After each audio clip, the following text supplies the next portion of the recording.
Fox News host Laura Ingraham has challenged Cleveland Cavaliers star LeBron James to come on her show and debate the mixing of sports and politics.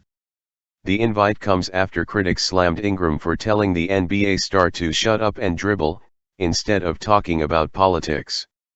Ingraham tweeted out the invitation after taking the slings and arrows of a list of entertainers and sports figures for her criticism of the player at Ingraham Angle. "Hey King, come play on my court next week. You're invited on the show anytime." The Fox host sparked the controversy after telling LeBron James to lay off his near-weekly attacks on President Donald Trump and keep his mind on his sport. On the February 15 broadcast of her Ingraham Angle show, Ingraham said that James' comments were barely intelligible, not to mention ungrammatical.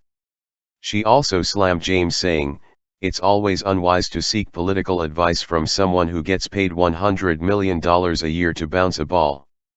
Ingraham was responding to yet another anti-Trump screed from the player, who was heard saying Trump doesn't give a FK about people on the uninterrupted Rolling with Champion podcast.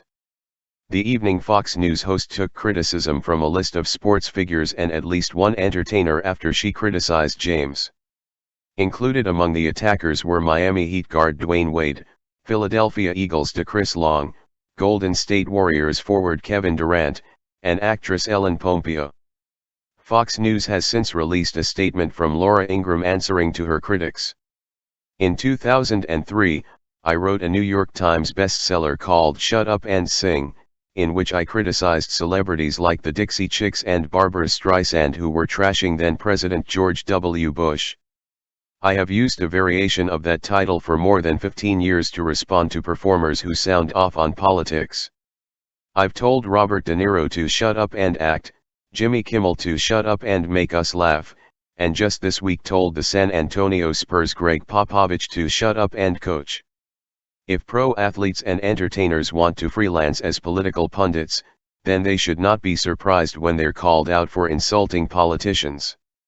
There was no racial intent in my remarks.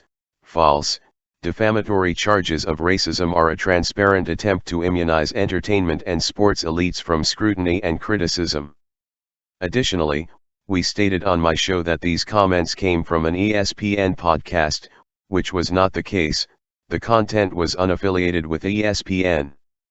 James has not yet responded to the invitation to appear on Ingraham's show.